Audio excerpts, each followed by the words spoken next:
Welcome to the Sales Navigator Live Show with Stan and Bryn. Join LinkedIn expert and sales professional Bryn Tillman and me, Stan Robinson Jr., Chief Coaching Officer here at Social Sales Link, as we bring you the best tips and strategies for leveraging Sales Navigator for your sales success. Enjoy the show.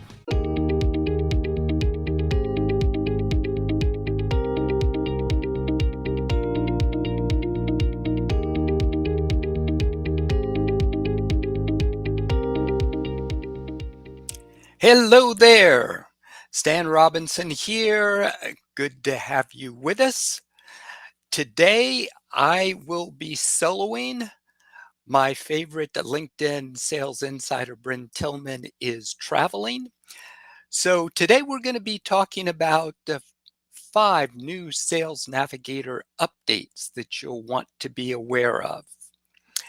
And Sales Navigator, as we've always talked about, keeps adding new features, most of which are extremely useful, all of which are good to know about because some of them are changes to things that we've been used to, and you need to know where to find some of the buttons and features that you've been used to using all along, and they may have either been moved or renamed, as we'll see today. So let's go ahead and dive right in. First, for those of you, which is all of us on Sales Nav, but have been saving leads and accounts, this is something that is probably rolling out. Not everyone may have it yet, but eventually you will. You're probably used to setting up a list when you do a search and you get back a set of search results, be it accounts or be it leads. And we're all used to seeing a big save button somewhere on the page. If it's a list, it'll be to the right of the profiles and accounts that we're looking at. Well, now instead of the save button, you will see add to list. Now, I know that that's not extremely intuitive because you may be thinking, well, I don't necessarily want to add this to a list. I just want to save it to come back to it and to make sure that I'm getting alerts about this particular account or lead. But when you click on add to list, that particular lead or account is automatically saved. Now, again, it's not exactly intuitive, but that is what is happening. So when you click on add to list, you can either select a list from any of the lists that you've set up, or you can just leave it as is, and the account or lead will be saved to the all category. But just be aware that if you're looking for a save button and you no longer see it, just go to add to list, click that, and the account or lead will be automatically saved. Okay, be honest with you, I prefer the straightforward save button, but this will presumably help you get into the habit of creating lists and categorizing everything for easy retrieval. That may be the thought process behind it. Okay, so that was the first thing.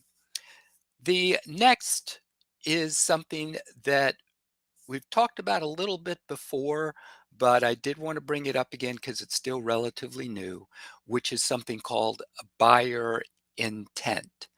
And as AI is being leveraged more and more by Sales Navigator, we'll see features and capabilities like this come up more and more over time. Buyer intent is where Sales Navigator pulls together data points that we would otherwise be unable to see as users.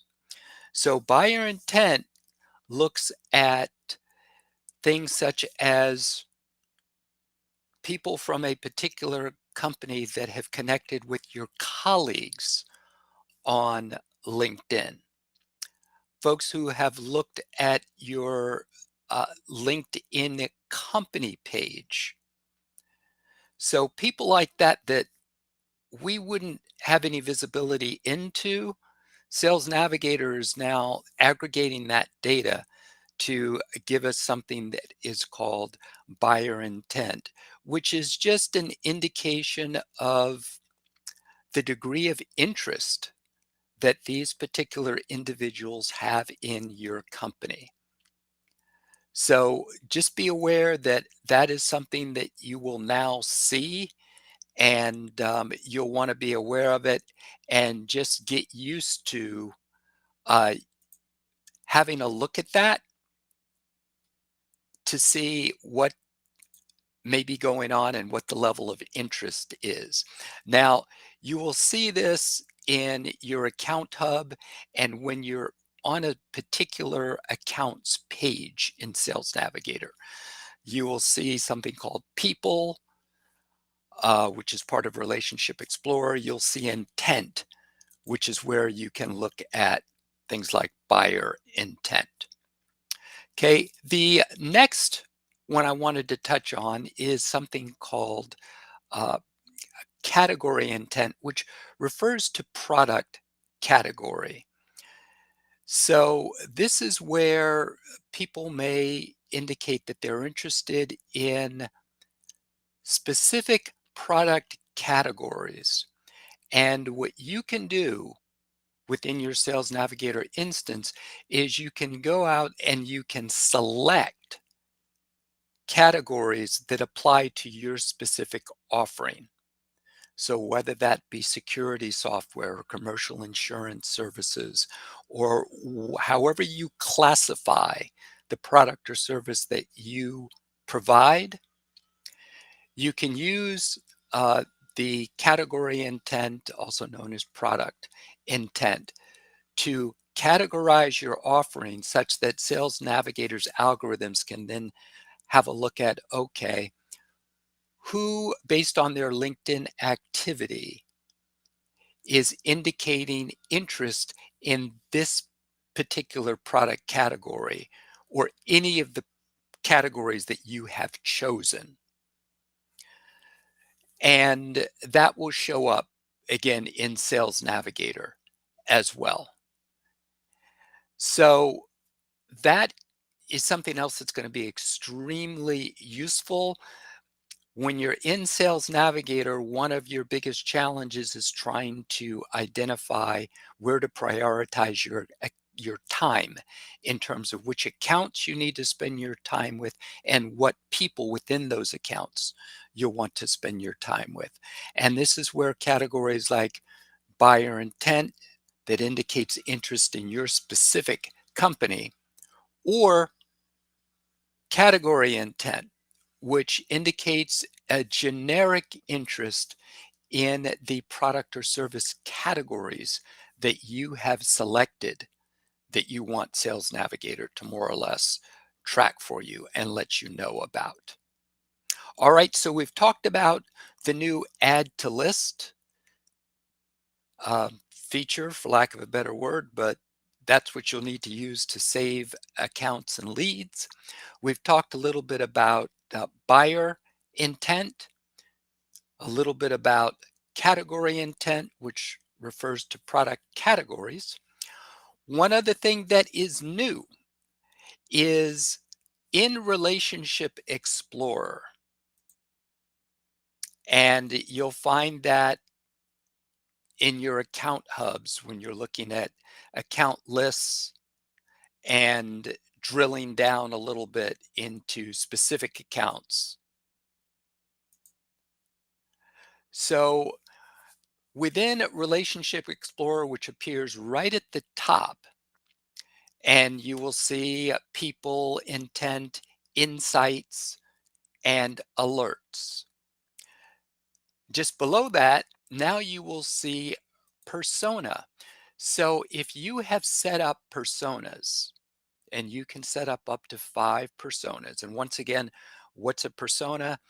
It's just where Sales Navigator gives you the opportunity to pre-filter your searches based on 4 criteria. And basically, it's function, seniority level, geography, and title. So you can set up buyer personas. For example, we deal with sales teams, sales leaders, and marketing leaders. So we have a buyer persona for sales leaders, based on function, based on seniority level, based on current job title, and based on geography. And then we have the same thing for marketing leaders. And in your case, you can do the same thing for up to 5 different personas or simple ideal customer profiles, because 4 filters isn't enough for you to really drill down specifically. But the persona feature is great when it comes to getting your searches started and either including some of the filters that you always want to use. And I brought it up because now within Relationship Explorer, you will see persona in the top left. And once you've set up personas and you're looking at an account, you can look at people who meet your persona criteria right within those accounts. So it will help you save time, particularly when you're in a large account and you're trying to get a handle on who the main decision makers are. Using your persona on an account page will help you quickly start to filter down the search results so that you can start to map out the organization and who it is that you want to start following up with, connecting with, um, socially surrounding. For example, if the person is not that active on LinkedIn, but they're still a key person of interest to you, you can look at, okay, who are their peers above horizontally, and who are the people that they manage or report to them, and start to connect with those people in order to have an opportunity to potentially connect with your key person of interest down the road as well. So the fourth thing is within Relationship Explorer, you now have the ability to filter by the personas that you've set up. The last item that I'll mention of the 5 is on your homepage. And again, it involves the ability to fine tune some of the filters that you're used to using. And we're all used to using alerts that appear on your homepage. Well, one of the things that you'll notice when you're on your homepage is that next to filter by, you'll see something that says new. And what it's letting us know is that now, in addition to account filters and lead filters, you can now filter by account lists and by the lead lists that you've set up. So if you want to be even more specific about who you want to look at in a particular time period that you're on Sales Nav, say you don't have time to look at alerts from all the leads and all the accounts that you've already saved, but you just want to look at a specific group of them. Well, if you've set up that group in a list, you can filter your alerts based on that specific account list or lead list, which is a great time saver. So, just as an example, looking at an account, the same filters apply. So if you've set up a list of accounts based on whatever criteria you choose, you can select that list and then filter alerts by account growth, buyer intent, account risk, new decision makers, news, shares, etc. And you can do the exact same thing for your lead lists. Okay, when you select a list, you'll be able to use the familiar alerts that you're used to, but within the confines of that specific list, which again will help you save quite a bit of time. So you can look at career changes just within a list, or engagement or shares. Um, so just wanted to bring those things to your attention. The changes keep coming fast and furious, but as you can see, the vast majority of them will help us do our jobs more effectively. Some of the others, it's just a matter of getting used to a button that you use to that may have a new name, like add to lists. Alrighty, hope that helps and have a great day. Thanks for listening, and join us again for more insights on Sales Navigator and social selling strategies that will differentiate you from your competitors and accelerate your sales success. In the meantime, you can go to socialsaleslink.com/library for free content on LinkedIn, Sales Navigator, and social selling.